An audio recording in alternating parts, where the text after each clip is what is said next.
More insight on that story. We're joined by international human rights lawyer Edward Corrigan, who's with us from London, Ontario. Mr. Corrigan, welcome to the program. Let's jump right in.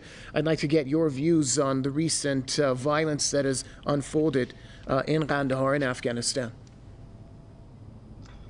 Well, of course, it's very tragic, and it's clear that somebody is trying to provoke a sectarian war between the Shias and the Sunnis. Who's going to benefit from that is, I think, the ultimate question. Whether it's the Islamic State or Al-Qaeda, which are actually, they're Sunni, but they are opposed to the Taliban, and the Taliban has sworn to strike them, to get rid of them, and the Taliban are interested in projecting a more tolerant image to the world and have promised to protect the Shias. But there may be other groups. In Iraq, for example, there's evidence that the British, Americans, and the Israelis were setting off bombs to try to provoke a conflict between the Shias and the Sunnis, so it's easier to control. Perhaps that same tactic is being employed in Afghanistan, where you have British and American agents trying to provoke a civil war to pit the Sunni and the Shia, and then to help destabilize the country. And out of that, they might be able to get some sort of control. But unfortunately, there are, Sunni extremists that are active with Islamic State that are opposed to the Taliban and are only interested in chaos and are ideologically driven and would, blow themselves up if it meant killing, Shias. So it's a very dangerous situation. But they need to get to the source of the problem and who's behind these attacks. And if it's not brought under control quickly, there's a chance that the sectarian war will return to Afghanistan. And this is certainly not in the interests of the Taliban, not in the interests of the Shia population of Afghanistan. And it's hard to determine who would benefit, but only some very crazy Islamic State extremists would take such extreme measures. But for what purpose it's hard to fathom, actually. Well, Mr. Corrigan, I was going to address another question, but you brought up the issue of the source of the problem. Looking at Afghanistan today, would one of the sources of the problems that we're seeing in Afghanistan right now be the U.S. occupation of Afghanistan, the 2 decades of the military occupation, and also the mess it left behind with the pullout from Afghanistan? Well, clearly, that's a big part of the problem.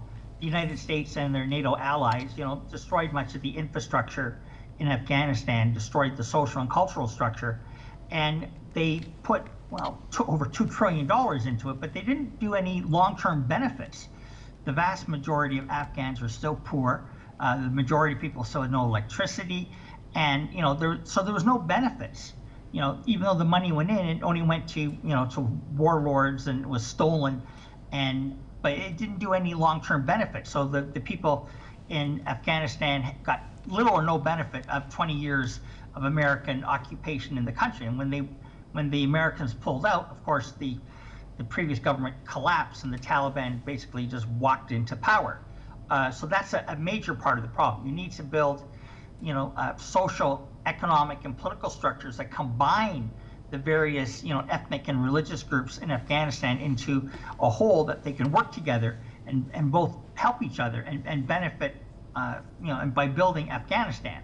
And, it's only, I think, Sunni extremists from Islamic State that would benefit from that, but they only want to create chaos, and it's very, very destructive, which is why many commentators, myself included, think that it could be the CIA or British intelligence, MI6, or possibly even the Israelis that are trying to stir up problems and create chaos and destruction in their wake.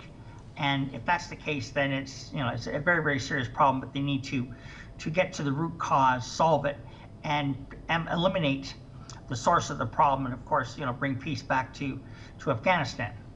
And there are hints of an existing level of coordination between the United States and Daesh, probably in Afghanistan. How do you feel about that notion? And if so, what is the U.S. trying to gain with this type of action?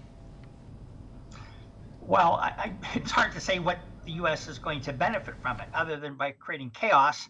They may be able to, put pressure on the Afghan government to bring economic concessions. Afghanistan is actually a country that has estimated between $1 trillion or maybe even $3 trillion worth of minimal resources in the country, which is one of the reasons why the Americans went into the country in the first place.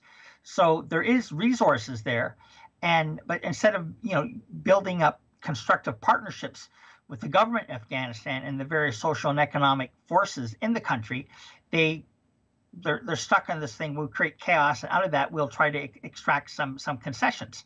But this is the policy that was pursued in Syria and also in Iraq, and it quite frankly did not work. So there are elements within the CIA that have been playing this Islamic State card and supporting Daesh in order to create problems and to destroy the Syrian national government, and also to create civil war in Iraq. But in the long term, neither of those policies fail. But that doesn't mean they don't try. And of course, they can create a lot of destruction and death, as a consequence of these policies. The Pentagon actually tends to be working more with the ethnic groups, especially the Kurds, which is much better. But there's still the CIA tendency to try to work with the Islamic extremist groups with some sort of benefit. But I would say that there is no benefit that has come out of this at all. Well, Mr. Corrigan, the same goes for figures from the previous government, the now deposed Ashraf Ghani government. Could they also be in collusion with Daesh here? I would believe so, maybe some elements, but the previous government was opposed to Daesh, and they were trying to establish their own sort of political legitimacy and control. And Daesh is, quite frankly, a rogue element that's out of control, and I don't see them causing anything, for stability or for economic development or for peace. It's purely a destructive force, which is why the Israelis, the Americans, and the British were using it against Syria and in Iraq. And my guess is that they're still sort of stuck in this route and want to use it against Afghanistan. This is not a policy that has any sort of rational basis. In the long term, it's not going to work. All right, thanks a lot, international human rights lawyer Edward Corrigan, joining us from London, Ontario. Thank you for your comments.